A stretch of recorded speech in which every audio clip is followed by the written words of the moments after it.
So this was part 6 of the most important question till 8 मार्च। और मुझे पता चला कि प्रोबेबिलिटी की जो नॉर्मल डिस्ट्रीब्यूशन है इसकी जो वैल्यूज़ निकालने में काफ़ी ज़्यादा प्रॉब्लम्स आ रही। तो आज इसे देखते हैं कैसे सॉल्व करते हैं। तो सबसे पहले तो ये बात ध्यान रखो कि हमें किसी भी चीज़ को लेस देन और पॉजिटिव इसी के अंदर रखना है। तो देखो फर्स्ट पार्ट देखते हैं। P Z is less than 1.5, less than भी है और हमारा पॉजिटिव भी है। तो मतलब सीधा हम लोग सीधा टेबल में जाके 1.5 पे वैल्यू चेक करते हैं। सो ये देखो अकॉर्डिंग टू दिस टेबल 1.5 पे ये वाली वैल्यू है 0.9332। तो इसका मतलब पहले का आंसर तो यही हो गया। दूसरा P Z is less than 1.23, मतलब सेम 1.23 पे वैल्यू निकाल देंगे। ये देखो 1.2 का यहाँ से थर्ड पार्ट ये रहा 0.8907, तो इसका मतलब यही इसका आंसर होगा। थर्ड पार्ट इसके अंदर z इज ग्रेटर देन 0.83 दे रखा है। तो हमें पता है कि हमें स्मॉलर चाहिए, इसका मतलब हर बार हमें 1 से माइनस कर देना है।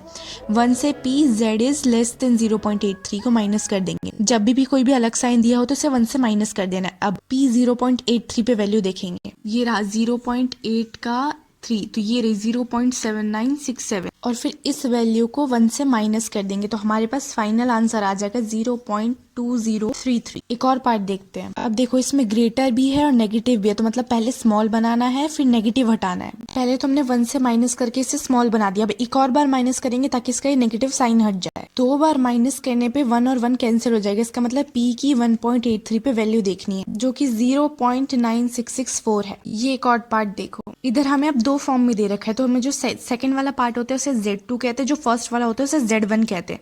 तो इसे सॉल्व करने के लिए Z2 माइनस Z1 करेंगे। इसका मतलब -1.45 माइनस 2.38। अब इधर देखो इसमें ग्रेटर स्मॉल नहीं लगता, इसमें सिर्फ बिना साइन के साथ ही सॉल्व होता है। तो अब दोनों साइड नेगेटिव है, इसका मतलब दोनों बार 1 से माइनस करेंगे। इस तरीके से लिखने के बाद अब ब्रैकेट खोल देते हैं। ब्रैकेट खोलने के बाद 1 से 1 कैंसिल हो गए क्योंकि बाहर माइनस होते तो अंदर के साइन चेंज हो जाते हैं। इसका मतलब अब 2.38 माइनस 1.45 हो गया।